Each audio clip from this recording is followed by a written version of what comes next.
शिव पुराण अगला अध्याय।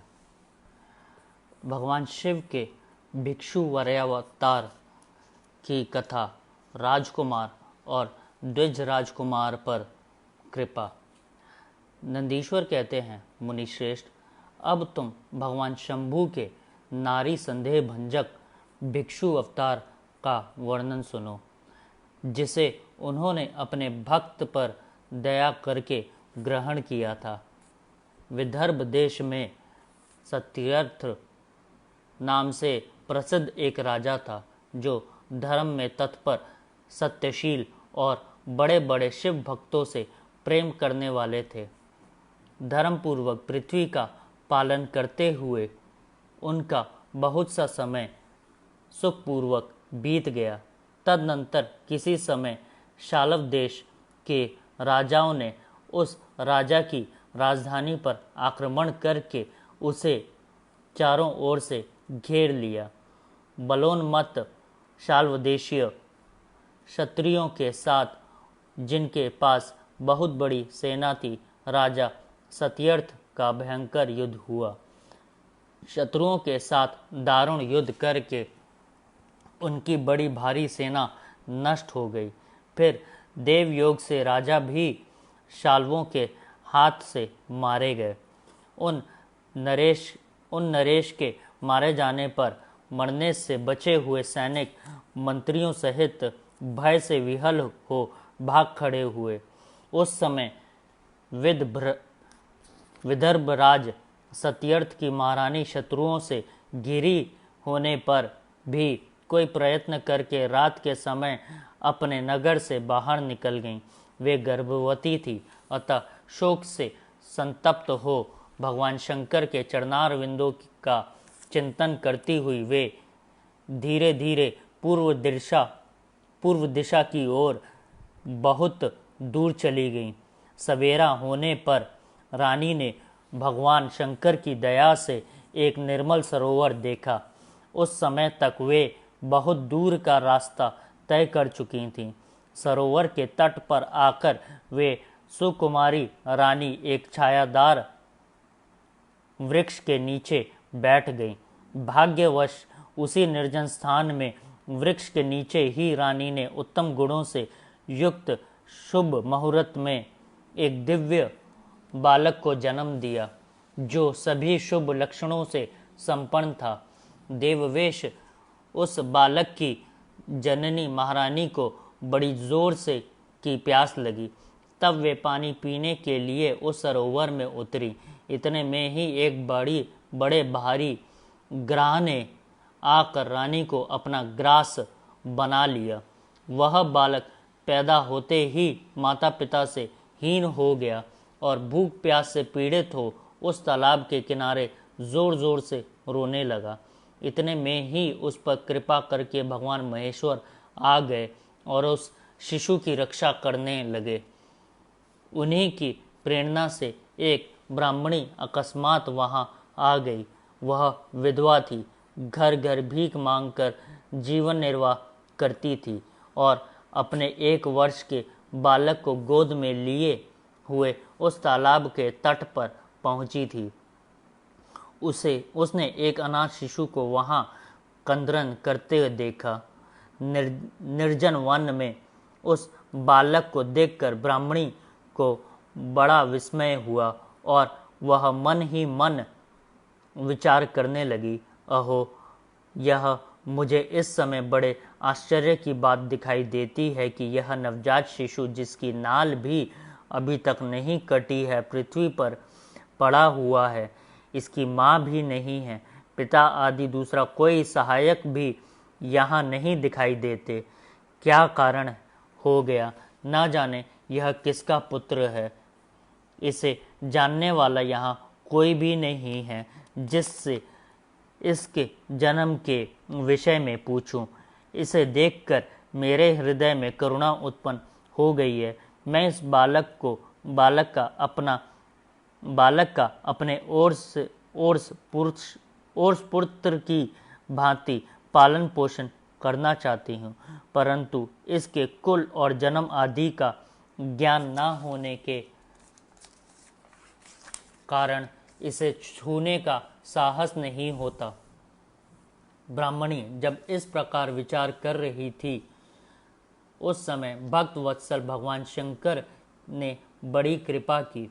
बड़ी बड़ी लीलाएं करने वाले महेश्वर एक सन्यासी का रूप धारण करके सहसा वहां आ पहुंचे जहां वह ब्राह्मणी संदेह में पड़ी हुई थी और यथार्थ बात को जानना चाहती थी। श्रेष्ठ भिक्षु का रूप धारण करके आए हुए करुणा निधान शंकर उससे हंसकर कहा, ब्राह्मणी, अपने चित्त में संदेह और खेद को स्थान ना दो। यह बालक परम पवित्र है। तुम्हें इससे अपना ही पुत्र समझो और प्रेम पूर्वक इसका पालन करो।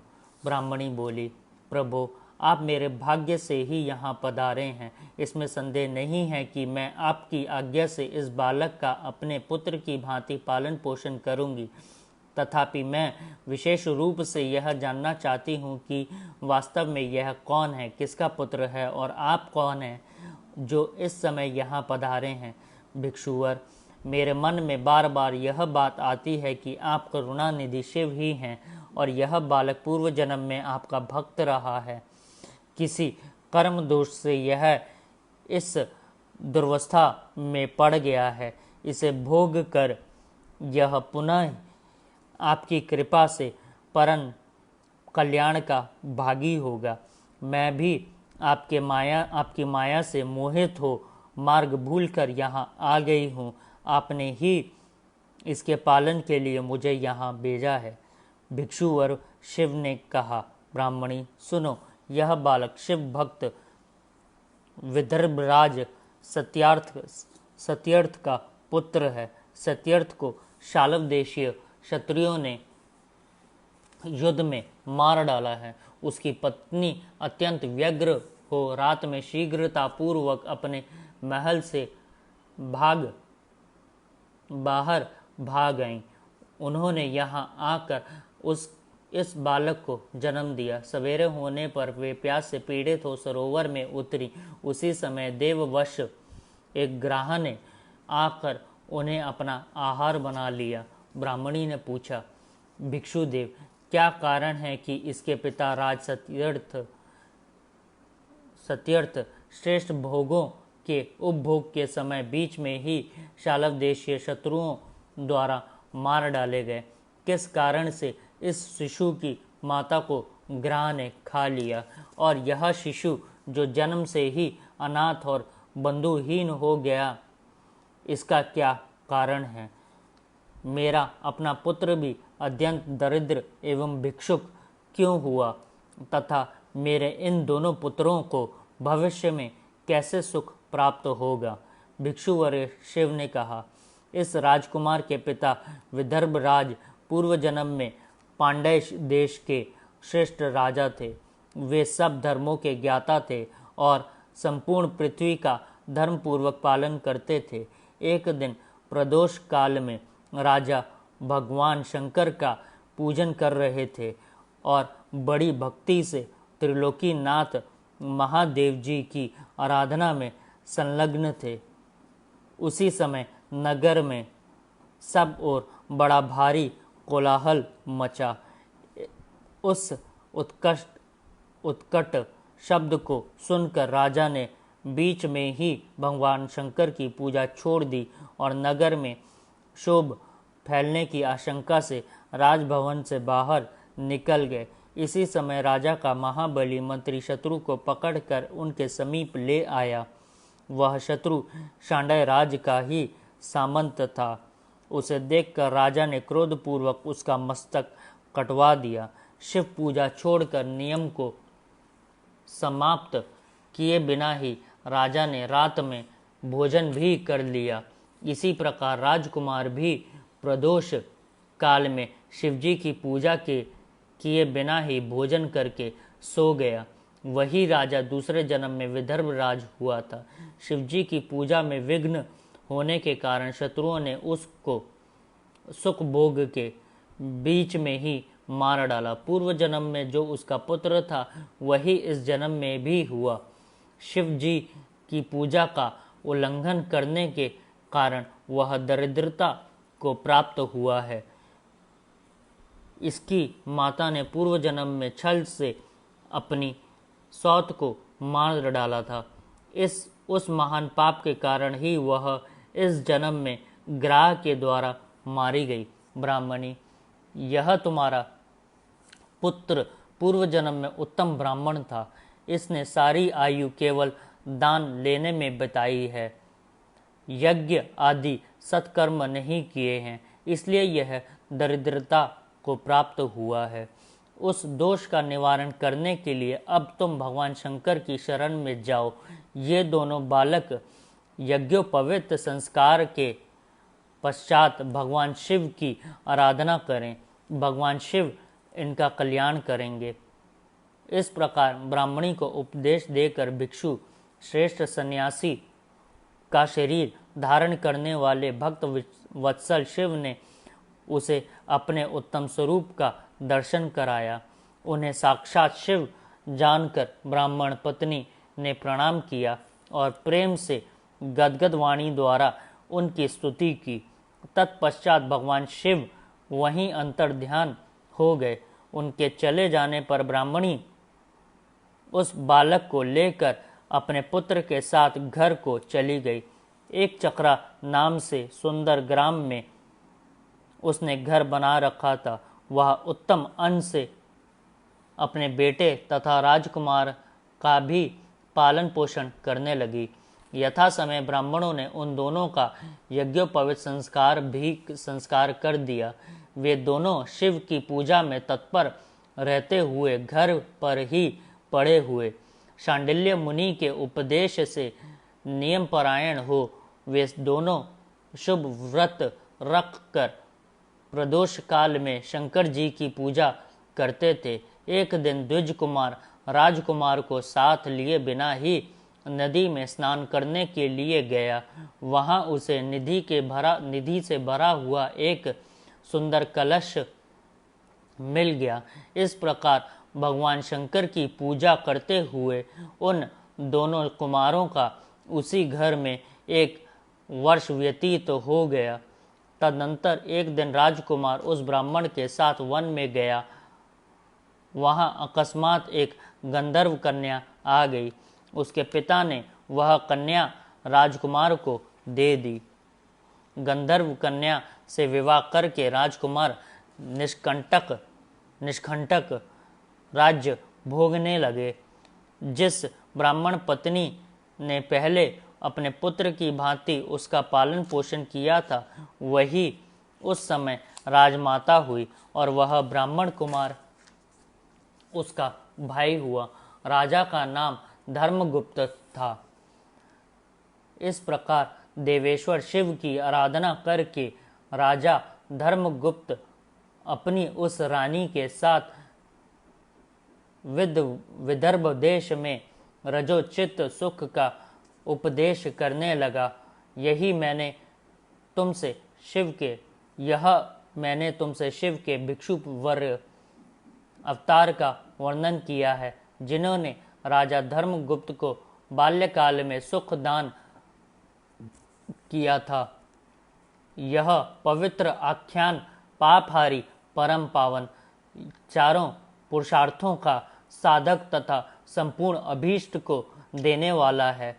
जो प्रतिदिन एकाग्र चित्र होकर इसे सुनता या सुनाता है, वह इस लोक में संपूर्ण भोगों का उपभोग करके अंत में भगवान शिव के धाम में जाता है। अगला अध्याय शिव के सुरेश अवतार की कथा। उपमन्यु की तपस्या और उन्हें उत्तम वर की प्राप्ति। नंदीश्वर कहते हैं, सनत कुमार जी, अब मैं परमात्मा शिव के सुरेश अवतार का वर्णन करूंगा, जिन्होंने धौम्य के बड़े भाई उपमन्यु का हित साधन किया था। उपमन्यु व्याघ्रपाद मुनि के पुत्र थे। उन्होंने पूर्व जन्म में ही सिद्धि प्राप्त कर ली थी और वर्तमान जन्म में मुनि कुमार के रूप में प्रकट हुए थे। वे शैशवावस्था से ही माता के साथ मामा के घर में रहते थे और देववश दरिद्र थे। एक दिन उन्हें बहुत कम दूध पीने को मिला, इसलिए अपनी माता से बारंबार दूध मांगने लगे। उनकी तपस्विनी माता ने घर के भीतर जाकर एक उपाय किया। उच्च वृत्ति से लाए हुए कुछ बीजों को सील पर पीसा और उन्हें पानी में घोलकर कृत्रिम दूध तैयार किया। फिर बेटे को पुचकार कर वह उसे पीने को दिया। माँ के दिए हुए उस नकली दूध को पीकर बालक उपमन्यु बोले, यह तो दूध नहीं है। इतना कहकर वह फिर रोने लगे। बेटे का रोना धोना सुनकर माँ को बड़ा दुख हुआ। उसने अपने हाथ से उपमन्यु की दोनों आंखें पोंछकर उनकी लक्ष्मी जैसी माता ने कहा, बेटा, हम लोग सदा वन में निवास करते हैं, हमें यहाँ दूध कहाँ से मिल सकता है? भगवान शिव की कृपा से के बिना किसी को दूध नहीं मिलता। वत्स, पूर्व जन्म में भगवान शिव के लिए जो कुछ किया गया है, वर्तमान जन्म में वही मिलता है। माता की यह बात सुनकर उपमन्यु ने भगवान शिव की आराधना करने का निश्चय किया। वे तपस्या के लिए हिमालय पर्वत पर गए और वहां वायु पीकर रहने लगे। उन्होंने 8 ईंटों का एक मंदिर बनाया और उसके भीतर मिट्टी का शिवलिंग की स्थापना करके उसमें माता पार्वती सहित शिव का आवाहन किया। तत्पश्चात जंगल के पत्र पुष्प आदि लेकर भक्ति भाव से पंचाक्षर मंत्र के उच्चारण पूर्वक सांब शिव की पूजा करने लगे। माता पार्वती और शिव का ध्यान करके उनकी पूजा करने के पश्चात वे पंचाक्षर मंत्र का जप किया करते थे। इस तरह दीर्घ काल तक उन्होंने बड़ी भारी तपस्या की। मुने, बालक उपमन्यु की तपस्या से चराचर प्राणियों सहित त्रिभुवन संतप्त हो उठा। तब देवताओं की प्रार्थना से उपमन्यु के भक्ति भाव की परीक्षा लेने के लिए भगवान शंकर उनके समीप पधारे। उस समय शिव ने देवराज इंद्र का, पार्वती ने शची का, नंदीश्वर वृषभ ने एरावत हाथी का तथा शिव के गणों ने संपूर्ण देवताओं का रूप धारण कर लिया। निकट आने पर सुरेश्वर रूपधारी शिव ने बालक उपमन्यु को वर मांगने के लिए कहा। उपमन्यु ने पहले तो शिव भक्ति मांगी, फिर अपने को इंद्र बताकर जब उन्होंने शिव की निंदा की, तब उस बालक ने भगवान शिव के अतिरिक्त दूसरे किसी से भी कुछ भी लेना अस्वीकार कर दिया। वे इंद्र को मारकर स्वयं भी मर जाने को उद्यत हो गए। उन्होंने जो अघोरास्त्र चलाया उसे नंदी ने पकड़ लिया और उन्होंने अपने को जलाने के लिए जो अग्नि की धारणा की उसे भगवान शिव ने शांत कर दिया। फिर वे सब के सब अपने यथार्थ स्वरूप में प्रकट हो गए। शिव ने उपमन्यु को अपना पुत्र माना और उनका मस्तक सूंघ कर कहा, वत्स, मैं तुम्हारा पिता और पार्वती देवी तुम्हारी माता हैं। तुम्हें आज से सनातन कुमार तत्व प्राप्त होगा।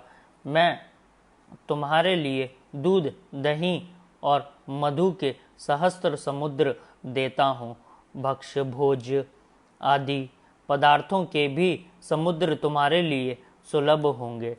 मैं तुम्हारे अमृतत्व तथा अपने गणों का आधिपत्य प्रदान करता हूँ। ऐसा कहकर शंभु ने उपमन्यु को बहुत से दिव्य वर दिए। पाशुपत व्रत, पाशुपत ज्ञान और व्रत योग का उपदेश किया, प्रवचन की शक्ति दी और अपना परम पद अर्पित किया। फिर दोनों हाथों से उपमन्यु को हृदय से लगाकर उनका मस्तक सूंघा और देवी पार्वती को सौंपते हुए कहा, यह तुम्हारा बेटा है। पार्वती ने भी बड़े प्यार से उनके मस्तक पर अपना कर कमल रखा और उन्हें अक्षय कुमार पद प्रदान किया। शिव ने संतुष्ट होकर उनके लिए पिंडीभूत एवं अविनाशी साकार क्षीर सागर प्रस्तुत कर दिया। साथ ही योग संबंधी ऐश्वर्य, नित्य संतोष, अक्षय ब्रह्म विद्या तथा उत्तम समृद्धि प्रदान की। उनके कुल और गोत्र के अक्षय होने का वरदान दिया और यह भी कहा कि मैं तुम्हारे इस आश्रम पर नित्य निवास करूंगा। इतना कहकर भगवान शिव अंतर्ध्यान हो गए। उपमन्यु वर पाकर प्रसन्नता पूर्वक घर गए। उन्होंने माता से सब बातें बताई। सुनकर माता को बड़ा हर्ष हुआ। उपमन्यु सबके पूजनीय और अधिक सुखी हो गए। तात, इस प्रकार मैंने तुमसे परमेश्वर शिव के सुरेश अवतार का वर्णन किया है। यह अवतार सत्पुरुषों को सदा ही सुख देने वाला है। सुरेश अवतार की यह कथा पाप को दूर करने वाली तथा संपूर्ण मनोवांछित फलों को देने वाली है। जो इसे भक्ति पूर्वक सुनता और सुनाता है वह संपूर्ण सुखों को भोग कर अंत में भगवान शिव को प्राप्त होता है। अगला अध्याय शिवजी के किरातावतार के प्रसंग में श्री कृष्ण द्वारा द्वैतवन में दुर्वासा के शाप से पांडवों की रक्षा, व्यास जी का अर्जुन को शक्र विद्या और पार्थिव पूजन की विधि बताकर तप के लिए सम्मति देना, अर्जुन का इंद्रकील पर्वत पर तप, इंद्र का आगमन और अर्जुन को वरदान, अर्जुन का शिव जी के उद्देश्य से पुनः तप में प्रवृत्त होना, तदनंतर पार्वती के विवाह प्रसंग में हुए जटिल नर्तक तथा द्विज अवतारों की, फिर अश्वत्थामा अवतार की बात कहकर नंदीश्वर जी आगे कहते हैं।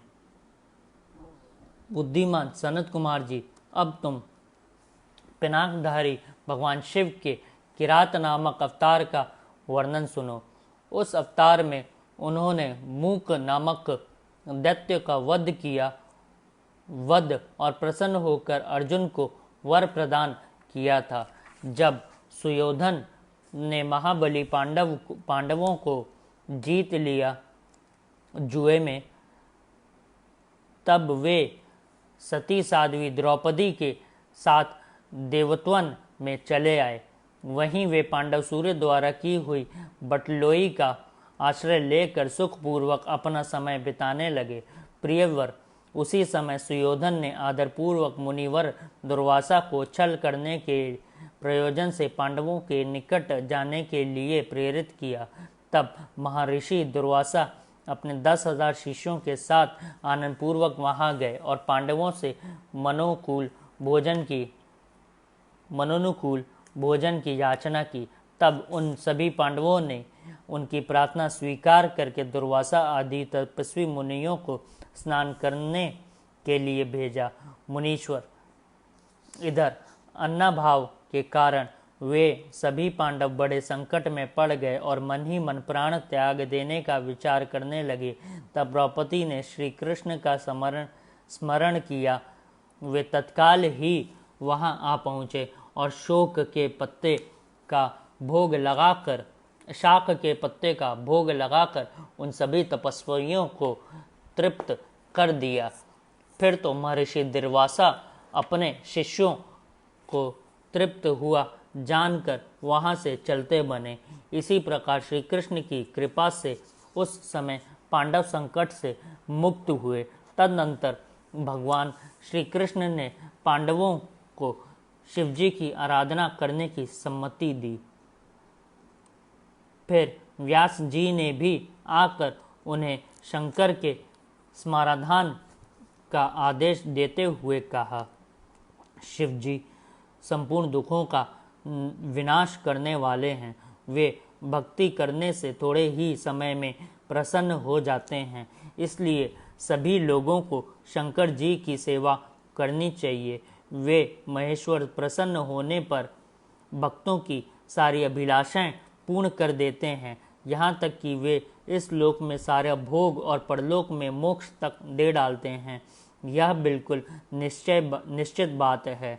इसलिए भुक्ति मुक्ति रूपी फल की कामना वाले मनुष्यों को सदा शंभु की सेवा करनी चाहिए, क्योंकि भगवान शंकर साक्षात परम पुरुष, दुष्टों के संहारक और सत्पुरुषों के आश्रय स्वरूप हैं। अब अर्जुन पहले दृढ़तापूर्वक शक्र विद्या का जप करें, तब इंद्र पहले परीक्षा लेंगे, पीछे संतुष्ट हो जाएंगे। प्रसन्न होने पर वे सर्वदा विघ्नों का नाश करते रहेंगे और फिर शिवजी का श्रेष्ठ मंत्र प्रदान करेंगे। नंदीश्वर जी कहते हैं, मुने इतना कहकर व्यास जी अर्जुन को बुलाकर उन्हें शक्र विद्या का उपदेश देने के उद्यत हुए। तब तीक्ष्ण बुद्धि अर्जुन ने स्नान करके पूर्व मुख बैठकर उस विद्या को ग्रहण कर लिया। फिर उदार बुद्धि मुनिवर व्यास जी ने अर्जुन को पार्थिव लिंग के पूजन का विधान बतलाकर उनसे कहा। व्यास जी बोले, पार्थ, अब तुम यहाँ से परम रमणीय इंद्रकील पर्वत पर जाओ और वहाँ जाह्नवी के तट पर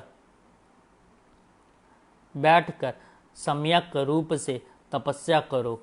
यह विद्या अदृश्य रूप से सदा तुम्हारी हित करती रहेगी। अर्जुन को ऐसा आशीर्वाद देकर व्यास जी पांडवों से कहने लगे, नृपश्रेष्ठों, तुम सब लोग धर्म पर दृढ़ बने रहो। इससे तुम्हें सर्वथा श्रेष्ठ सिद्धि प्राप्त होगी। इसमें अन्यथा विचार करने की आवश्यकता नहीं है। नंदीश्वर जी कहते हैं, मुने इस प्रकार मुनीश्वर व्यास उन पांडवों को आशीर्वाद दे तथा शिवजी के चरण कमलों का स्मरण करके तुरंत ही अंतर्ध्यान हो गए। उधर शिव मंत्र के धारण करने में से अर्जुन में भी अनुपम तेज व्याप्त हो गया। वे उस समय उद्दीप्त हो उठे। अर्जुन को देखकर सभी पांडवों को निश्चय हो गया कि अवश्य ही हमारी विजय होगी, क्योंकि अर्जुन में विपुल तेज उत्पन्न हो गया है। तब उन्होंने अर्जुन से कहा, व्यास जी के कथन से ऐसा प्रतीत होता है कि उस कार्य को केवल तुम ही कर सकते हो। यह दूसरे के द्वारा कभी भी सिद्ध नहीं हो सकता। अतः जाओ और हम लोगों का जीवन सफल बनाओ। तब अर्जुन ने चारों भाइयों तथा द्रौपदी से अनुमति ली मांगी। उन लोगों को अर्जुन के विछोह का दुख तो हुआ, पर कार्य की महत्ता देखकर सभी ने अनुमति दे दी।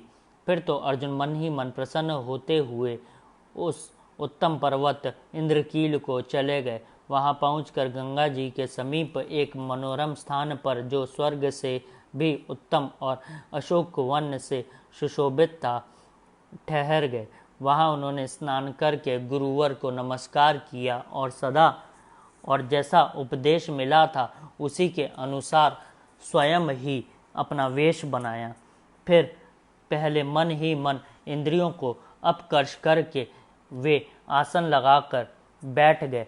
तत्पश्चात समसूत्र वाले सुंदर पार्थिव शिवलिंग का निर्माण करके आगे अनुपम तेजो राशि शंकर का ध्यान करने लगे।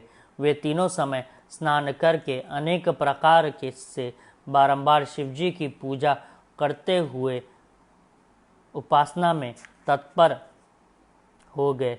तब अर्जुन के शिरोभाग से अर्जुन के शिरोभाग से तेज की ज्वाला निकलने लगी। उसे देखकर इंद्र के गुप्तचर भयभीत हो गए।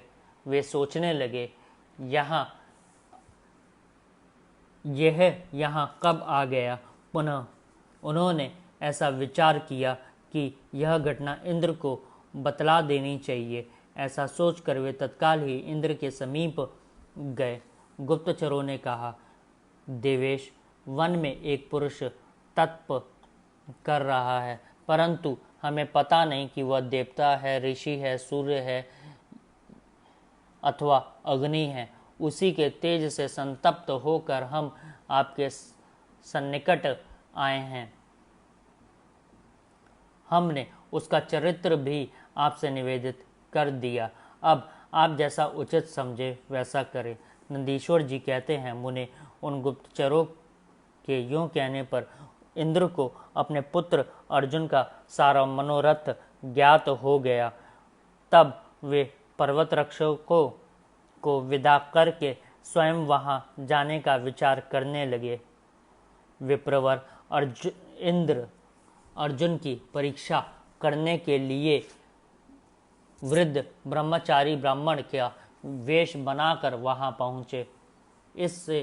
उस समय उन्हें आया हुआ देखकर पांडुपुत्र अर्जुन ने उनकी पूजा की और फिर उनकी स्तुति करके आगे खड़े हो पूछने लगे, ब्राह्मण बताइए, इस समय कहाँ से आपका शुभागमन हुआ है। इस पर ब्राह्मण वेशधारी इंद्र ने अर्जुन को ऐसे वचन कहे जिससे वह तप से डिग जाए।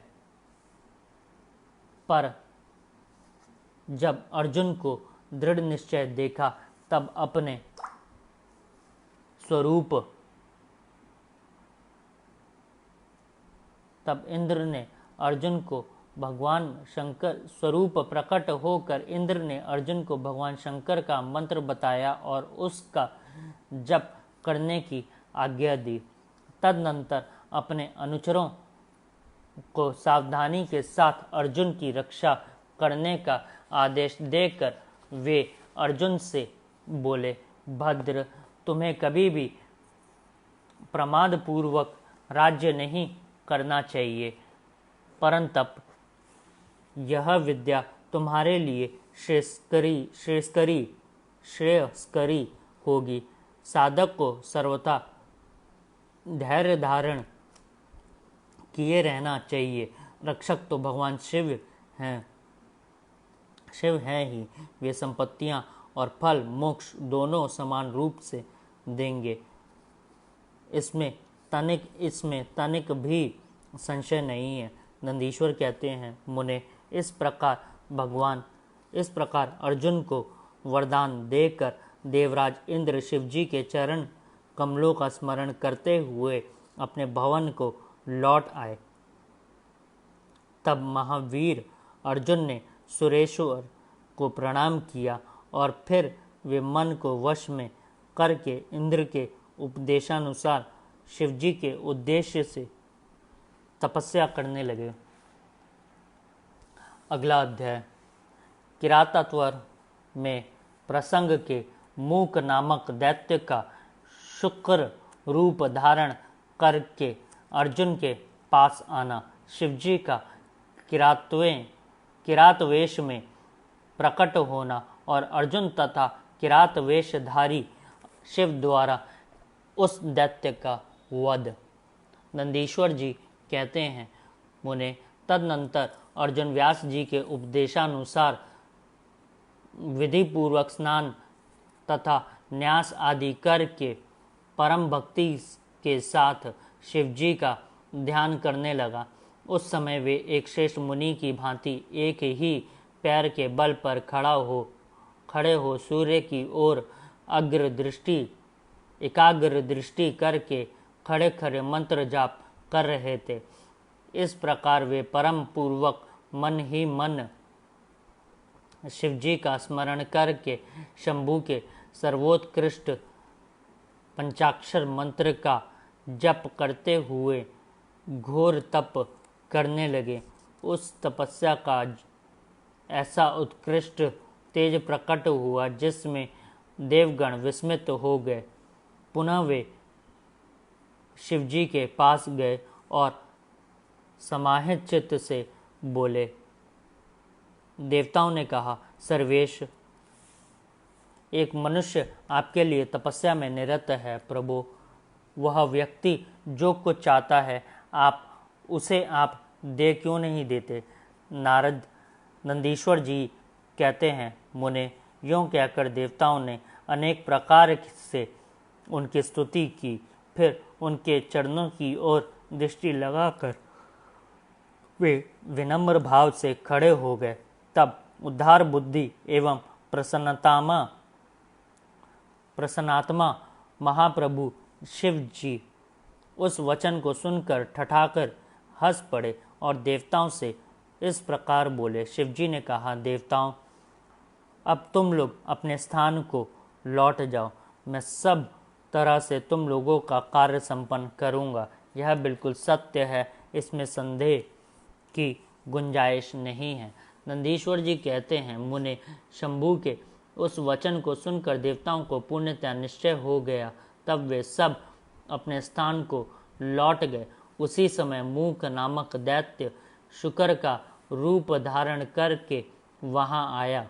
विपेंद्र, उसे उस समय मायावी दुरात्मा दुर्योधन ने अर्जुन के पास भेजा था। वह जहाँ अर्जुन स्थित थे उसी मार्ग से अत्यंत वेगपूर्वक पर्वत शिखरों को उखाड़ता, वृक्षों को भिन्न भिन्न करता तथा अनेक प्रकार के शब्द करता हुआ आया। तब अर्जुन की भी दृष्टि उस मूक नामक असुर पर पड़ी। वे शिवजी के पादपद्यों का स्मरण करके यूं विचार करने लगे। अर्जुन ने मनी मन कहा, यह कौन है और कहाँ से आए हैं? यह तो क्रूर कर्मा दिखाई पड़ रहा है। निश्चय ही यह मेरा अनिष्ट करने के लिए आया है, इसमें तनिक भी संशय नहीं है, क्योंकि जिसका दर्शन होने पर अपना मन प्रसन्न हो जाए वह निश्चय ही अपना हितैषी है, और जिसके दिखने पर मन व्याकुल हो जाए वह शत्रु ही है। आचार से कुल का, शक्ति से भोजन का, वार्तालाप से शास्त्र ज्ञान का और नेत्र से स्नेह का परिचय मिलता है। आकार से, चाल ढाल से, चेष्टा से, बोलने से तथा नेत्र और मुख के विकार से मन के भीतर का भाव जाना जाता है। नेत्र 4 प्रकार के कहे गए हैं, उज्ज्वल, सरस, तिरछे और लाल। विद्वानों ने इनका भाव भी पृथक पृथक बतलाया है। नेत्र मित्र का संयोग होने पर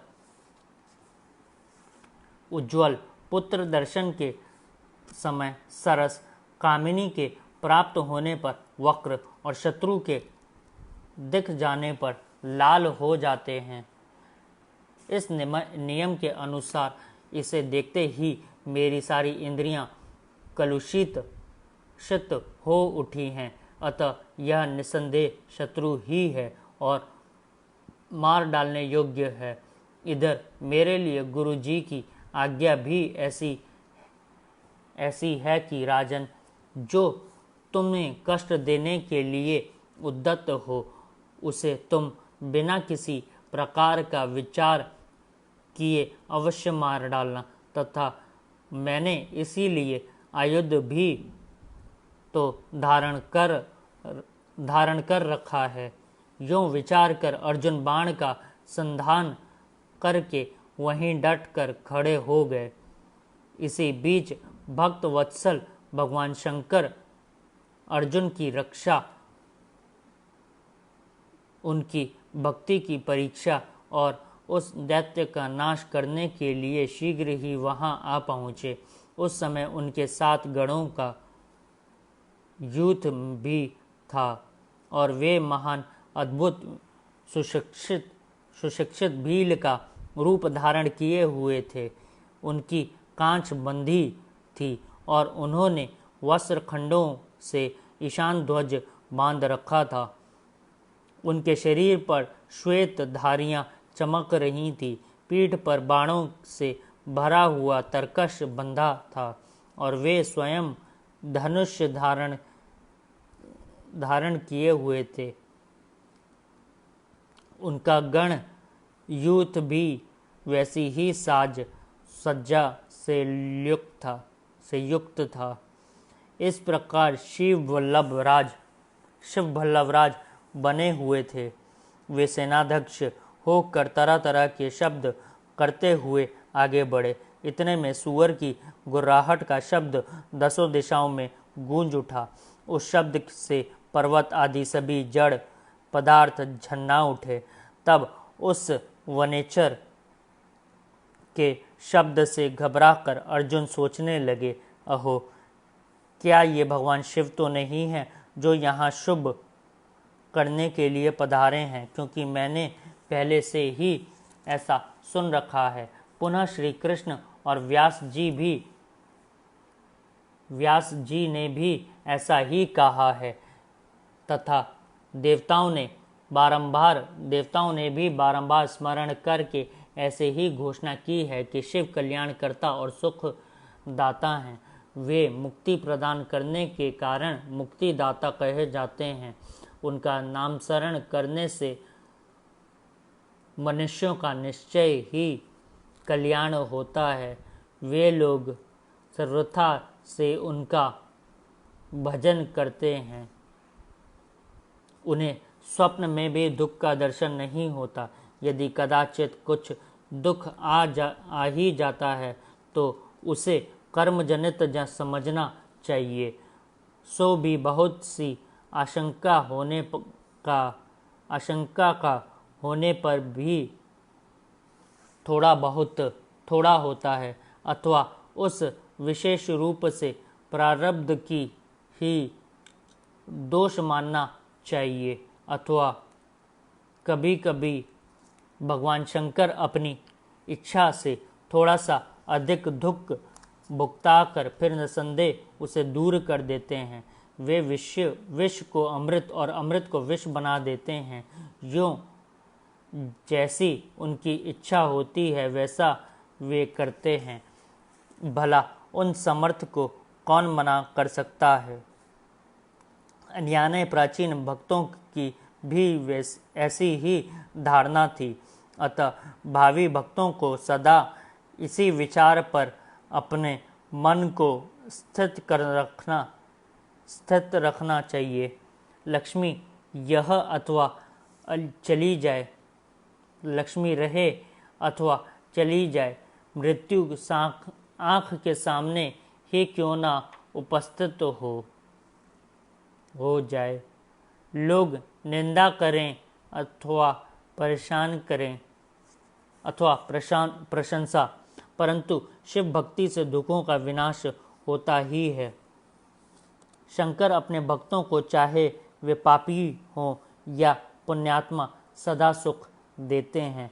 यदि कभी वे परीक्षा के लिए भक्त को कष्ट में डालते हैं तो अंत में दयालु स्वभाव होने के कारण वे ही उसके सुखदाता भी होते हैं। फिर तो वह भक्त उसी प्रकार निर्मल हो जाता है जैसे आग में तपाया हुआ सोना शुद्ध हो जाता है। इसी तरह की बातें मैंने पहले भी मुनियों के मुख से सुन रखी हैं। अतः मैं शिवजी का भजन करके उसी से उत्तम सुख प्राप्त करूंगा। अर्जुन यों विचार कर ही रहे थे, तब तक बाण का लक्ष्यभूत वह सूअर वहां आ पहुंचा। उधर शिवजी भी उस सूअर के पीछे लगे हुए दिख पड़े। उस समय उन दोनों के मध्य वह शुकर अद्भुत शिखर सा दिख रहा था। उसकी बड़ी महिमा थी, महिमा भी कही गई है। तब भक्तवत्सल भगवान शंकर अर्जुन की रक्षा के लिए बड़े वेग से आगे बढ़े। उसी समय उन दोनों ने उस शुकर पर बाण चलाया। शिवजी के बाण का लक्ष्य उसका पुच्छ भाग था और अर्जुन ने उसके मुख को अपना निशाना बनाया था। शिवजी का बाण उसके पुच्छ भाग से प्रवेश करके मुख के रास्ते निकल गया और शीघ्र ही भूमि में विलीन हो गया तथा अर्जुन का बाण उसके पिछले भाग से निकलकर बगल में ही गिर गया। तब वह शुकर रूपधारी दैत्य उसी क्षण मरकर भूतल पर गिर पड़ा। उस समय दैत्यों को महान हर्ष प्राप्त हुआ। उन्होंने पहले तो जय जयकार करते हुए पुष्पों की वृष्टि की, फिर वे बारंबार नमस्कार करके स्तुति करने लगे।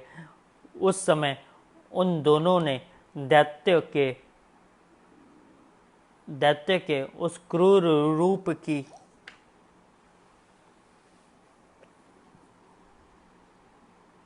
और दृष्टिपात किया। उसे देखकर शिवजी का मन संतुष्ट हो गया और अर्जुन को महान सुख प्राप्त हुआ। तत्पश्चात अर्जुन मन ही मन विशेष रूप से सुख का अनुभव करते हुए कहने लगे, अहो, यह श्रेष्ठ दैत्य परम अद्भुत रूप धारण करके मुझे मारने के लिए आया था, परंतु शिवजी ने ही मेरी रक्षा कर ली। निसंदेह उन परमेश्वर ने ही आज मेरी बुद्धि को प्रेरित किया है। ऐसा विचार कर अर्जुन ने शिव नाम संकीर्तन किया और फिर बारंबार उनके चरणों में प्रणाम करके उनकी स्तुति की। अगला अध्याय अर्जुन और शिवदूत का वार्तालाप। किरात वेशधारी शिवजी के साथ अर्जुन का युद्ध पहचानने पर अर्जुन द्वारा शिव स्तुति।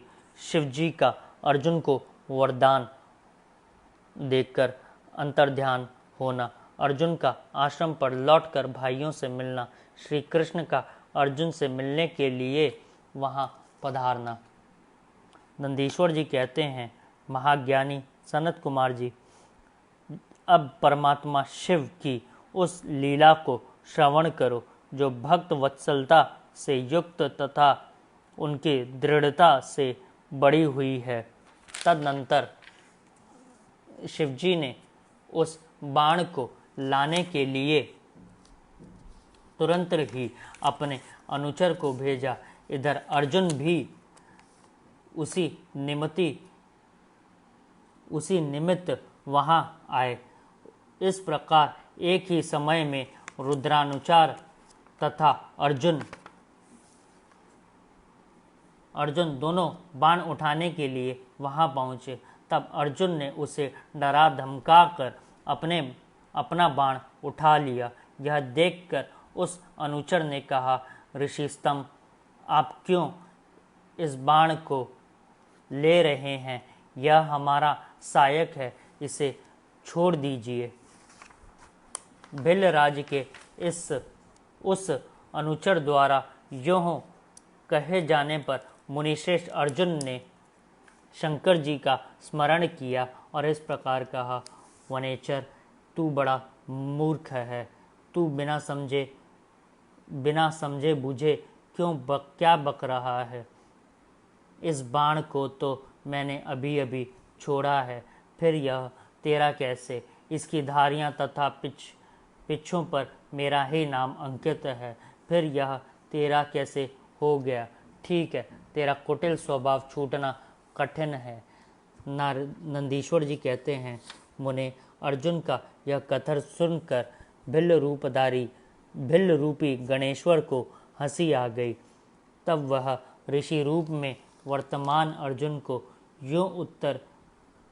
यूं उत्तर देते हुए बोला, रे तापस सुन, जान पड़ता है तू तपस्या नहीं कर रहा है, केवल तेरा वेश ही तपस्वी का है, क्योंकि सच्चा तपस्वी छल कपट नहीं करता। भला जो मनुष्य तपस्या में निरत होगा वह कैसे मिथ्या भाषण करेगा एवं कैसे छल करेगा। और तू मुझे अकेला मत समझ। तुझे ज्ञात होना चाहिए कि मैं एक सेना का अधिपति हूँ। हमारे स्वामी बहुत से वनचारी भीलों के साथ वहाँ बैठे हैं। वे विग्रह तथा अनुग्रह करने में सर्वथा समर्थ हैं। यह बाण जिसे तूने अभी उठा लिया है उन्हीं का है। यह बाण कभी तेरे पास टिक नहीं सकेगा। तापस, तू क्यों अपनी तपस्या का फल नष्ट करना चाहता है? मैंने तो ऐसा सुन रखा है कि चोरी करने से, छल पूर्वक किसी को कष्ट पहुंचाने से, विस्मय करने से तथा सत्य का त्याग करने से प्राणी का तप क्षीण हो जाता है। यह बिल्कुल सत्य है। ऐसी दशा में तुझे अब तप का फल कैसे प्राप्त होगा? उस बाणों के ले लेने से, तप से चुक्त तथा कृतघ्न हो जाएगा, क्योंकि निश्चय ही यह मेरे स्वामी का बाण है और तेरी रक्षा के लिए ही उन्होंने इसे छोड़ा था। इस बाण से उन्होंने शत्रु को मार ही डाला और फिर बाण को भी सुरक्षित रखा। तू तो महान कृतघ्न तथा तपस्या में अमंगल रहने वाला है। जब तू सत्य नहीं बोल रहा तब फिर इस तपस्वी सिद्धि की अभिलाषा कैसे कर सकता है? अथवा यदि तुझे बाण से ही प्रयोजन है तो स्वामी से मांग ले। वे स्वयं इस प्रकार से बहुत से बाण तुझे दे सकते हैं। मेरे स्वामी आज यहाँ वर्तमान हैं, तू उनसे क्यों नहीं याचना करता? तू तो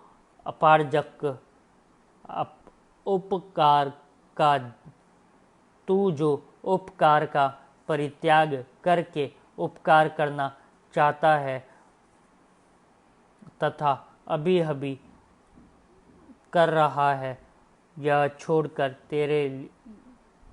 तेरे लिए उचित नहीं है। जो चपलता छोड़ दे। इस पर कुपित होकर अर्जुन ने उनसे कुछ बातें कहीं। दोनों में बड़ा विवाद हुआ। अंत में अर्जुन ने कहा, वनचारी भील, तू मेरी सारी बात सुन ले। जिस समय तेरा स्वामी आएगा उस समय मैं उसे उसका फल चखाऊंगा। तेरे साथ युद्ध करना तो मुझे शोभा नहीं देता, अतः तेरे स्वामी के साथ ही लोहा लूंगा, क्योंकि सिंह और गीदड़ का युद्ध उपारस्ताब्द ही माना जाता है। भील, तूने मेरी बात तो सुन ही ली, अब तू मेरे महान बल को भी देखेगा। जा, अपने स्वामी के पास लौट जा और अथवा जैसी तेरी इच्छा हो वैसा कर।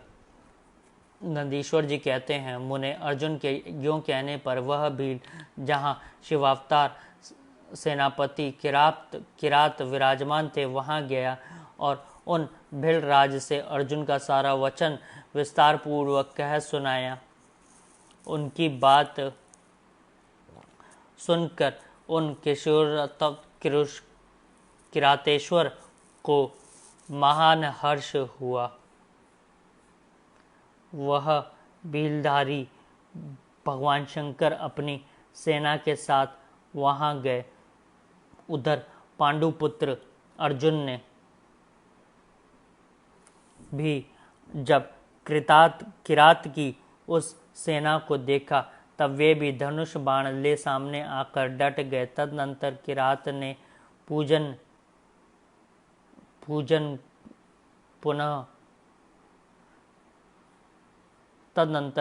ने पुनः उस दूत को भेजा और उसके द्वारा भरतवंशी महात्मा अर्जुन से यूं कहलवाया।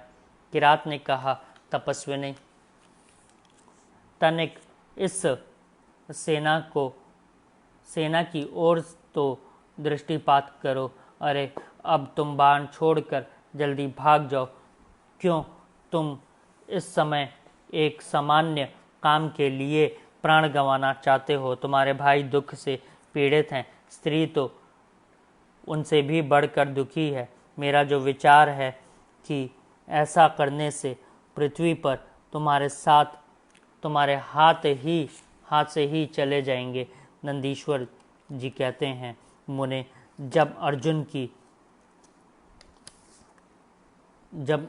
की सब बात सब तरह से सुने जाने के कारण किरात रूपधारी परमेश्वर शंभु ने उनकी भक्ति की दृढ़ता की परीक्षा के निमित्त ऐसी बात कही। तब वह शिवदूत उसी समय अर्जुन के पास पहुंचा और वहां सारा वृत्तांत विस्तार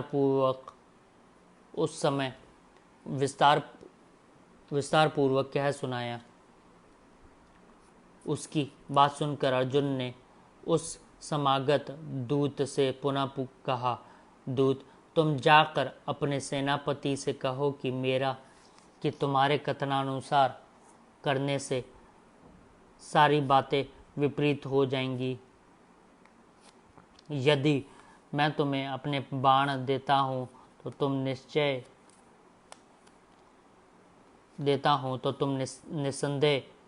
निसंदेह मैं अपने कुल को दूषित करने वाला सिद्ध हो जाऊंगा।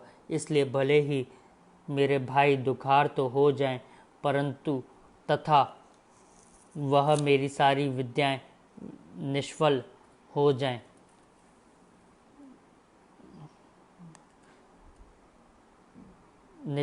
जाएं, परंतु तुम आओ तो सही। मैंने ऐसा कभी नहीं सुना है कि कहीं सिंह गीदड़ से डर गया हो। इस प्रकार राजा क्षत्रिय कभी भी वनेचर से भयभीत नहीं हो सकता। नंदीश्वर जी कहते हैं, मुने, अर्जुन के यूं कहने पर वह दूत पुनः अपने स्वामी के पास लौट गया और उसने अपने अर्जुन की कही हुई सारी बातें उनके सामने विशेष रूप से निवेदन कर दी। उन्होंने सुनकर कितारतेशारी सेनानायक महादेव जी और सेना के साथ अर्जुन के सम्मुख आए। उन्हें आया हुआ देखकर अर्जुन ने शिवजी का ध्यान किया, फिर निकट जाकर उनके साथ अत्यंत भीषण संग्राम छेड़ दिया। इस प्रकार गणों सहित महादेव जी के साथ अर्जुन का घोर युद्ध हुआ। अंत में अर्जुन ने शिवजी के चरण कमल का ध्यान किया। उनका ध्यान करने से अर्जुन का बल बढ़ गया। तब वे शंकर जी के दोनों पैर पकड़कर उन्हें घुमाने लगे। उस समय भक्त वत्सल महादेव जी हंस रहे थे।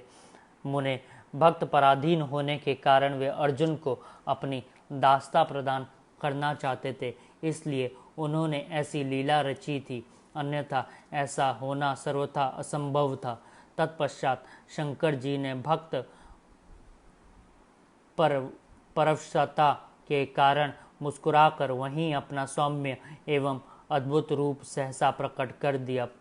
पुरुषोत्तम शिवजी का जो स्वरूप वेदों, शास्त्रों और पुराणों में वर्णित था तथा व्यास जी ने अर्जुन को ध्यान करने के लिए जिस सर्वसिद्धि दाता रूप का उपदेश दिया था, शिवजी ने वही रूप दिखाया। तब ध्यान द्वारा प्राप्त होने वाले शिवजी के उस सुंदर रूप को देखकर अर्जुन को महान विस्मय हुआ। फिर वे लज्जित होकर स्वयं पश्चाताप करने लगा। अहो, जिनको मैंने प्रमुख रूप से कल्याण करता साक्षात स्वयं शिव तो ये ही हैं। हाय, उस समय मैंने क्या कर दिया डाला। भगवान शिव माया बड़ी बलवती है। भगवान शिव की माया बड़ी बलवती है। वह बड़े बड़े मायावियों को भी मुंह में डाल देती है। फिर मेरी तो बिसात ही क्या है। उन्हीं प्रभु ने अपने रूप को छिपाकर यह कौन सी लीला रची है। मैं तो उनके द्वारा छला गया।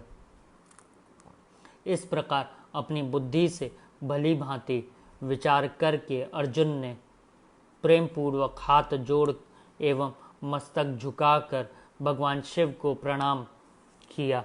फिर खिन्न मन से यूं कहा। अर्जुन बोले, देवाधिदेव महादेव, आप तो बड़े कृपालु तथा भक्तों के कल्याण करता हैं। सर्वेश, आपको मेरा अपराध क्षमा कर देना चाहिए। इस समय आपने अपने रूप को छुपाकर यह कौन सा खेल किया है।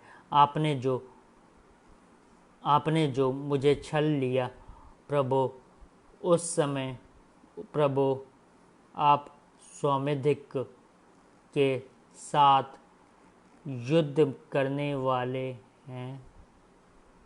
नंदेश्वर जी ने कहा, मुने, इस प्रकार पांडुपुत्र अर्जुन को महान पश्चाताप हुआ। तत्पश्चात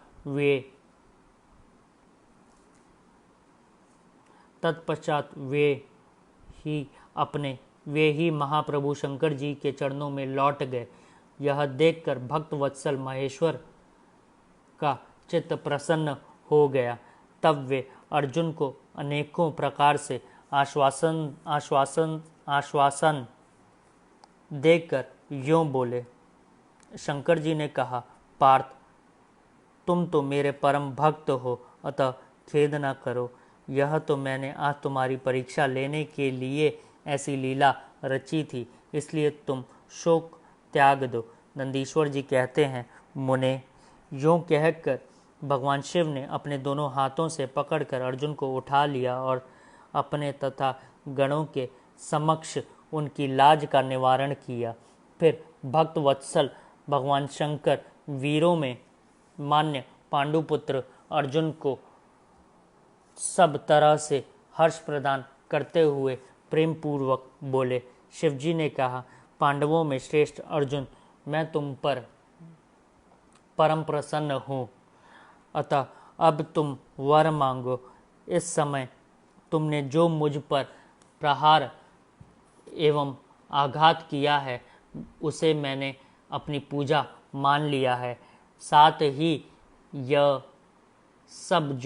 सब तो मैंने अपनी इच्छा से किया है।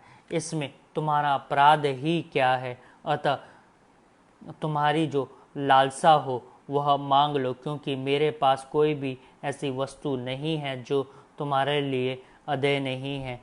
यह जो कुछ हुआ है वह शत्रुओं में तुम्हारे यश और राज्य की स्थापना के लिए अच्छा ही हुआ है।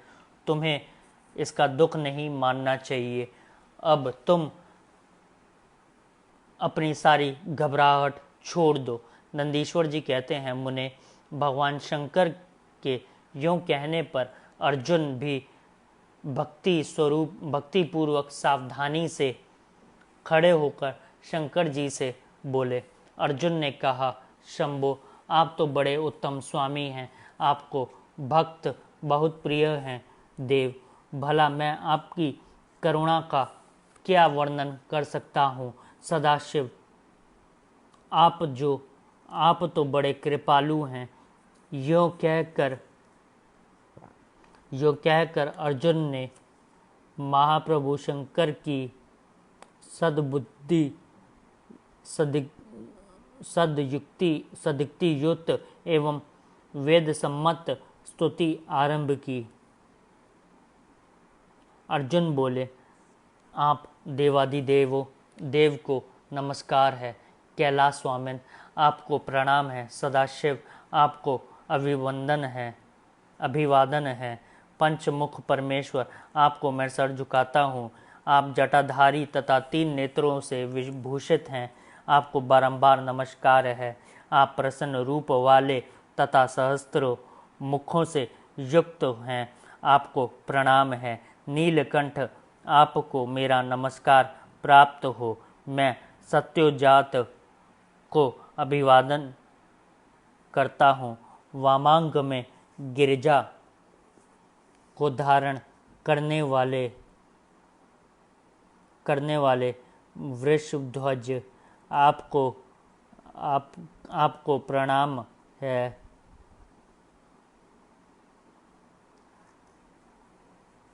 आपको प्रणाम है। 10 भुजाधारी, आप परमात्मा को पुनः पुनः अभिवादन है। आपके हाथों में डमरू और कपाल शोभा पाते हैं तथा आप मुंडों की माला धारण करते हैं। आपको नमस्कार है। आप श्री विग्रह शुभ स्फटिक एवं निर्मल कपूर के समान गौरवर्ण हैं। हाथ में पिनाक सुशोभित है तथा आप उत्तम त्रिशूल धारण किए हुए हैं। आपको प्रणाम है। गंगाधर, आप व्याघ्र चर्म का उत्तरीय तथा गज चम्र का वस्त्र लपेटने वाले हैं। आपके अंगों में नाग लिपटे रहते हैं। आपको बारंबार अभिवादन है। सुंदर लाल चरणों वाले, आपको नमस्कार है। नंदीश्वर, नंदी आदि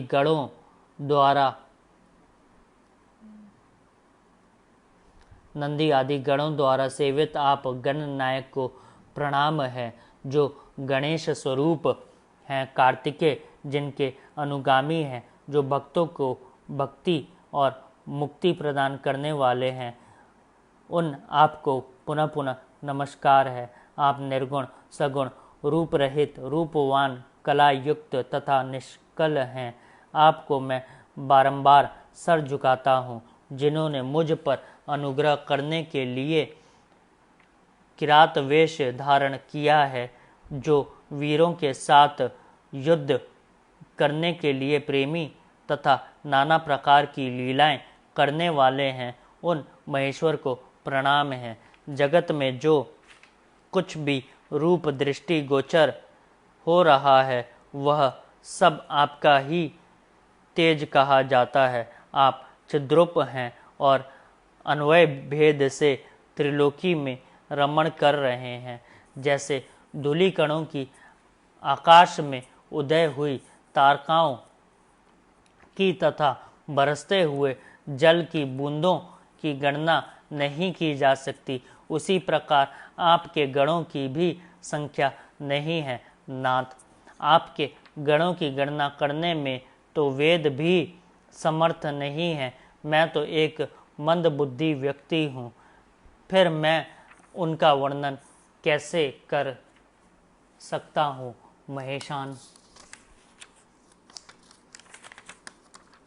महेशान, आप जो कोई भी हो, आपको मेरा नमस्कार है। महेश्वर, आप मेरे स्वामी हैं और मैं आपका दास हूँ, अतः आपको मुझ पर कृपा करनी चाहिए। नंदीश्वर जी कहते हैं, मुने, अर्जुन द्वारा किए गए इस स्तवन को सुनकर भगवान शंकर का मन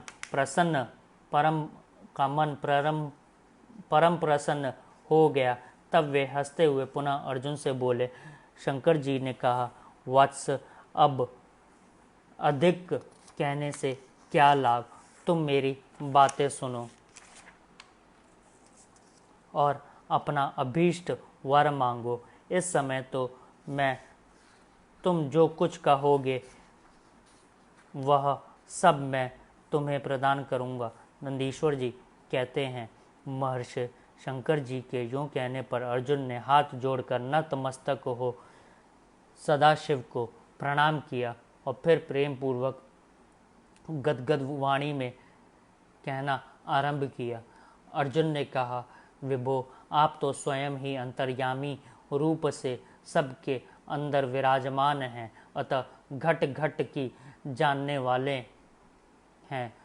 ऐसी दशा में मैं क्या कहूँ, तथापि मैं जो कुछ कहता हूँ उसे आप सुनिए। भगवान, मुझ पर शत्रुओं द्वारा जो संकट प्राप्त हुआ है वह तो आपके दर्शन से ही विनष्ट हो गया। अब जिस प्रकार मुझे इस लोक की परासिद्धि प्राप्त हो सके वैसी कृपा कीजिए। नंदीश्वर जी कहते हैं, मुने, इतना कहकर अर्जुन ने भक्त वत्सल भगवान शंकर को नमस्कार किया और फिर वे हाथ जोड़कर मस्तक झुकाए हुए उनके निकट खड़े हो गए। जब स्वामी शिवजी को यह ज्ञात हो गया कि यह पांडुपुत्र मेरा अनन्य भक्त है, तब वे भी परम प्रसन्न हुए। फिर उन महेश्वर ने अपने पाशुपत नामक अस्त्र को, जो सर्वथा समस्त प्राणियों के लिए दुर्जय है, अर्जुन को दे दिया और इस प्रकार कहा। शिवजी बोले, वत्स, मैंने तुम्हें अपना महान अस्त्र दे दिया है। इसे धारण करने से अब तुम समस्त शत्रुओं के लिए अजय हो जाओगे। जाओ, विजय लाभ करो। साथ ही मैं श्री कृष्ण से भी कहूँगा, वे तुम्हारी सहायता करेंगे, क्योंकि श्री कृष्ण मेरे आत्मस्वरूप भक्त और मेरा कार्य करने वाले हैं। भारत, मेरे प्रभाव से तुम निष्कंटक राज्य भोगो और अपने भाई युधिष्ठिर से सर्वदा नाना प्रकार के धर्म कार्य कराते रहो। नंदीश्वर जी कहते हैं, मुने, यूँ कहकर शंकर जी ने अर्जुन के मस्तक पर अपने कर कमल रख दिया और अर्जुन द्वारा पूजित हो वे शीघ्र ही अंतर्ध्यान हो गए। इस प्रकार भगवान शंकर ने वरदान और अस्त्र पाकर अर्जुन का मन प्रसन्न हो गया। तब वे अपने मुख्य गुरु शिव का भक्ति पूर्वक स्मरण करते हुए अपने आश्रम को लौट गए। वहाँ अर्जुन से मिलकर सभी भाइयों को ऐसा आनंद प्राप्त हुआ मानो मृतक शरीर में प्राण का संचार हो गया हो। उत्तम व्रत का पालन करने वाली द्रौपदी को अत्यंत सुख मिला। जब उन पांडवों को यह ज्ञात हुआ कि शिवजी परम संतुष्ट हो गए हैं, तब उनके हर्ष का पार नहीं रहा। उन्हें उस संपूर्ण वृतांत के सुनने से तृप्ति ही नहीं होती थी। उस समय उस आश्रम में महामनस्वी पांडवों का भला करने के लिए चंदन युक्त पुष्पों की वृष्टि होने लगी। तब उन्होंने हर्षपूर्वक संपत्ति दाता तथा कल्याणकर्ता शिव को नमस्कार किया और 13 वर्ष की अवधि को समाप्त हुई जानकर यह निश्चय किया कि अवश्य ही हमारी विजय होगी। इसी अवसर पर जब श्री कृष्ण को पता चला कि अर्जुन लौटकर आ गए हैं, तब यह समाचार सुनकर उन्हें बड़ा सुख मिला और वे अर्जुन से मिलने के लिए वहां पधारे और तथा कहने लगे कि इसलिए मैंने कहा था कि शंकर जी संपूर्ण कष्टों का विनाश करने वाले हैं। मैं नित्य उनकी सेवा करता हूँ, अतः आप लोग भी उनकी सेवा करें। मुने, इस प्रकार मैंने शंकर जी के किरात नामक अवतार का वर्णन किया है। जो इसे सुनता अथवा दूसरों को सुनाता है उसकी सारी कामनाएं पूर्ण हो जाती हैं। शिव पुराण अगला अध्याय। शिवजी के 12 ज्योतिर्लिंगा अवतारों का सविस्तर वर्णन नंदीश्वर जी कहते हैं, मुने, अब तुम सर्वव्यापी भगवान शंकर के 12 अन्य ज्योतिर्लिंग स्वरूपी अवतारों का वर्णन श्रवण करो, जो अनेक प्रकार के मंगल करने वाले हैं।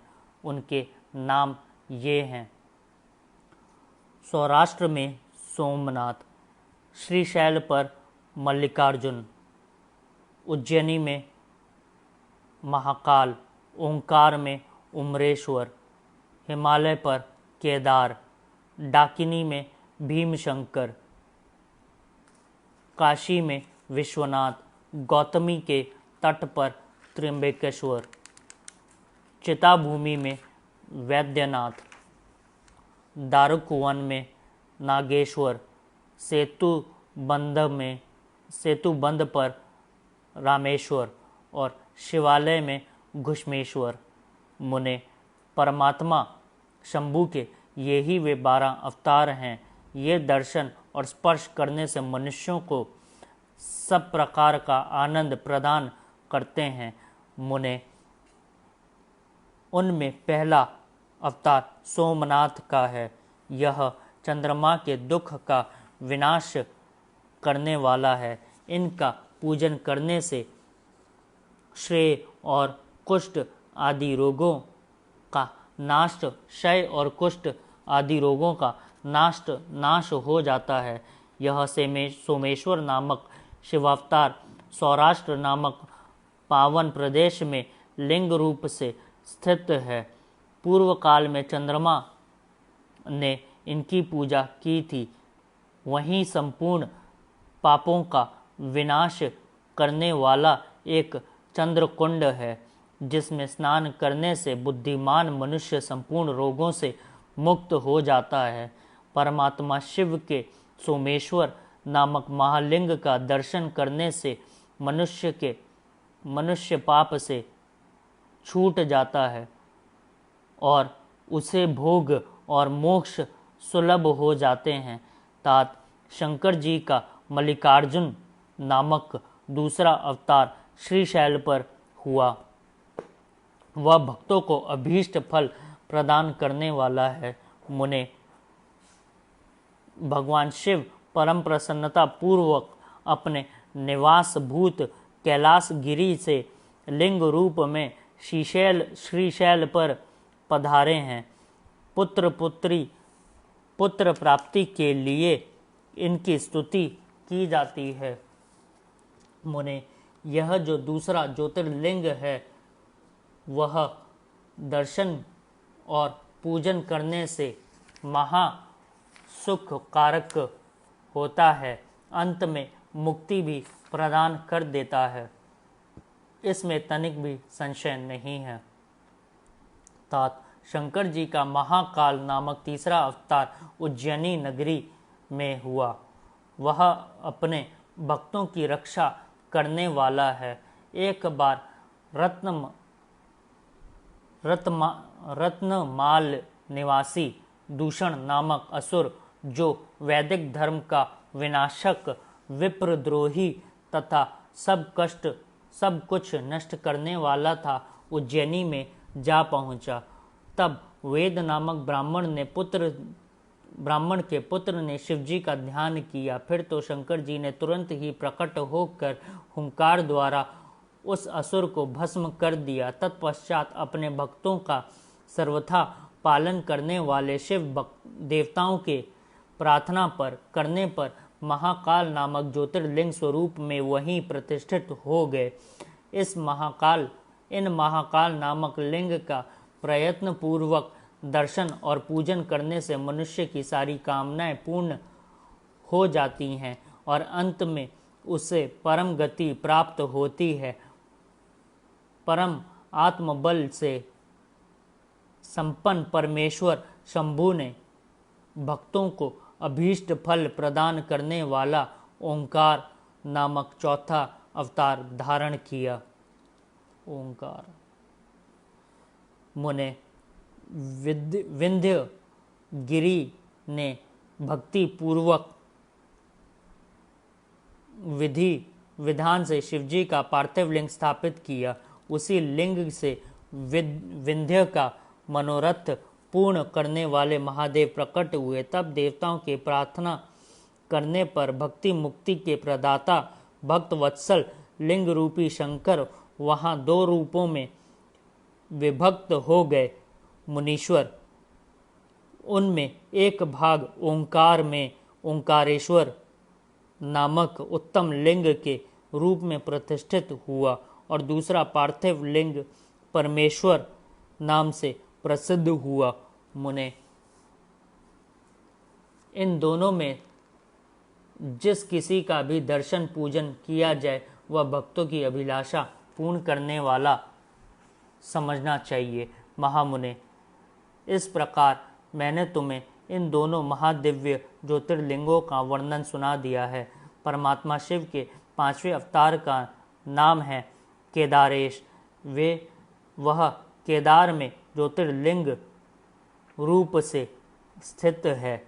वहाँ श्री हरि के जो नर नारायण नामक अवतार हैं उनके प्रार्थना करने पर शिवजी हिमगिरी के केदार शिखर पर स्थित हो गए। वे दोनों उस केदारेश्वर लिंग की नित्य पूजा करते हैं। वहाँ शंभु दर्शन और पूजन करने वाले भक्तों को अभीष्ट प्रदान करते हैं। तात सर्वेश्वर होते हुए भी शिव इस खंड के विशेष रूप से स्वामी हैं। शिवजी का यह अवतार संपूर्ण अभीष्टों को प्रदान करने वाला है। महाप्रभु शंभु के छठे अवतार का नाम भीमशंकर है। इस अवतार में उन्होंने बड़ी बड़ी लीलाएं की हैं और भीमासुर का विनाश किया है। कामरूप देश के अधिपति राजा सुदक्षिण शिवजी के भक्त थे। भीमासुर उन्हें पीड़ित कर रहा था। तब शंकर जी ने अपने भक्त को दुख देने वाले उस अद्भुत असुर का वध करके उनकी रक्षा की। फिर राजा सुदक्षिण के प्रार्थना करने पर स्वयं शंकर जी डाकिनी में भीमशंकर नामक ज्योतिर्लिंग स्वरूप से स्थित हो गए। मुने, जो समस्त ब्रह्मांड स्वरूप तथा भोग मोक्ष का प्रदाता है, वह विशेषवर नामक 7वां अवतार काशी में हुआ। मुक्तिदाता सिद्ध स्वरूप स्वयं भगवान शंकर अपनी पूरी काशी में ज्योतिर्लिंग रूप में स्थित हैं। विष्णु आदि सभी देवता, कैलाशपति शिव और भैरव नित्य उनकी पूजा करते हैं। जो काशी विश्वनाथ के भक्त हैं और नित्य उनके नामों का जप करते रहते हैं, वे कर्मों से निर्लिप्त होकर कैवल्य पद के भागी होते हैं। चंद्रेश्वर शिव का जो त्र्यंबक नामक 8वां अवतार है, वह गौतम ऋषि के प्रार्थना करने पर गौतमी नदी के तट पर प्रकट हुआ था। गौतम की प्रार्थना से उन मुनि को प्रसन्न करने के लिए शंकर जी प्रेम पूर्वक ज्योतिर्लिंग स्वरूप वहां अचल होकर स्थित हो गए। अहो, उन महेश्वर का दर्शन और स्पर्श करने से सारी कामनाएं सिद्ध हो जाती हैं। तत्पश्चात मुक्ति भी मिल जाती है। शिवजी के अनुग्रह से शंकर प्रिया परम पावनी गंगा गौतम के स्नेहवश वहां गौतमी नाम से प्रवाहित हुई। उनमें 9वां अवतार वैद्यनाथ नाम से प्रसिद्ध है। इस अवतार में बहुत सी विचित्र लीलाएं करने वाले भगवान शंकर रावण के लिए अभिभूत हुए थे। इस समय रावण द्वारा अपने लाए जाने को ही कारण मानकर महेश्वर ज्योतिर्लिंग स्वरूप से चिताभूमि में प्रतिष्ठित हो गए। उस समय से वे त्रिलोकी में वैद्यनाथेश्वर नाम से विख्यात हुए। वे भक्ति पूर्वक दर्शन और पूजन करने वालों को भोग मोक्ष के प्रदाता हैं। मुने, जो लोग इन वैद्यनाथेश्वर शिव के महात्म्य को पढ़ते अथवा सुनते हैं, उन्हें यह भक्ति मुक्ति भागी बना देता है। 10वां नागेश्वर अवतार कहलाता है। वह अपने भक्तों की रक्षा के लिए प्रादुर्भूत हुआ था। यह सदा दुष्टों का दंड देता रहता है। इस अवतार में शिवजी के दारुक नामक राक्षस को, जो धर्मघाती मारकर वैश्यों के स्वामी अपने सुप्रिय नामक भक्त की रक्षा की थी, तत्पश्चात बहुत सी लीलाएं करने वाले वे परात्पर प्रभु शंभु लोगों का उपकार करने के लिए अंबिकासित ज्योतिर्लिंग स्वरूप में स्थित हो गए। मुने, नागेश्वर नामक उस शिवलिंग का दर्शन तथा अर्चन करने से राशि के राशि महान पातक तुरंत विनष्ट हो जाते हैं। मुने, शिवजी का 11वां अवतार रामेश्वर अवतार है कहलाता है। वह श्री रामचंद्र का प्रिय करने वाला है। उसे श्री राम ने ही स्थापित किया था।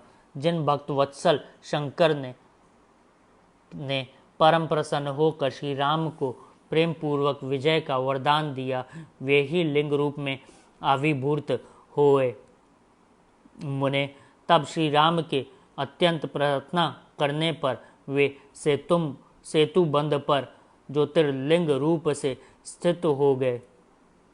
उस समय श्री राम ने उनकी भलीभांति सेवा पूजा की। रामेश्वर की अद्भुत महिमा की भूतल पर किसी से तुलना नहीं की जा सकती। वह सर्वथा भक्ति मुक्ति की प्रदायिनी तथा भक्तों की कामना पूर्ण करने वाली है। जो मनुष्य सद्गति पूर्वक रामेश्वर लिंग को गंगा जल से स्नान कराएगा, वह जीवन मुक्त ही है। वह इस लोक में जो देवताओं के लिए भी दुर्लभ है, ऐसे संपूर्ण भोगों को भोगने के पश्चात परम ज्ञान को प्राप्त होता है। फिर उसे केवल्य मोक्ष मिल जाएगा। घुश्मेश्वर अवतार शंकर जी का 12वां अवतार है। वह नाना प्रकार की लीलाओं का कर्ता, भक्त वत्सल तथा घुष्मा को आनंद देने वाला है। मुने, घुष्मा का प्रिय करने के लिए भगवान शंकर दक्षिण दिशा में स्थित देवशैल के निकटवर्ती एक सरोवर में प्रकट हुए। मुने, घुष्मा के पुत्र सुद्रेह ने मार डाला था। घुष्मा के पुत्र को सुद्रेह ने मार डाला था। उसे जीवित करने के लिए घुष्मा ने शिवजी की आराधना की थी। तब उनकी भक्ति से संतुष्ट होकर भक्त वत्सल शंभु ने उनके पुत्र को बचा लिया। तदनंतर कामनाओं के पूरक शंभु घुष्मा की प्रार्थना से उस तड़ाग में ज्योतिर्लिंग स्वरूप से स्थित हो गए। उस समय उनका नाम घुश्मेश्वर हुआ। जो मनुष्य उस शिवलिंग का भक्तिपूर्वक दर्शन तथा पूजन करता है, वह इस लोक में संपूर्ण सुखों को भोग कर अंत में मुक्ति लाभ करता है। सनत कुमार जी, इस प्रकार मैंने तुमसे इस 12 दिव्य ज्योतिर्लिंग का वर्णन किया है, जो सभी भोगों और मोक्ष के प्रदाता हैं। जो मनुष्य ज्योतिर्लिंगों की इस कथा को पढ़ता अथवा सुनता और वह संपूर्ण पापों से मुक्त हो जाता है तथा भोग मोक्ष को प्राप्त करता है। इस प्रकार मैंने इस शतरुद्र नाम की संहिता का वर्णन किया है। यह शिव के 100 अवतारों की उत्तम कीर्ति से संपन्न तथा संपूर्ण अभीष्ट फलों को देने वाली है। जो मनुष्य इसे नित्य समाहित चित्त से पढ़ता अथवा सुनता है, उसकी सारी लालसाएं पूर्ण हो जाती हैं और अंत में उसे निश्चय ही मुक्ति मिल जाती है। शतरुद्र संहिता संपूर्ण। अब हम इसके बाद से नया मतलब अगला अध्याय पढ़ेंगे, जो कि है कोटि रुद्र संहिता। आज जो संपन्न हुआ है वो है शतरुद्र संहिता।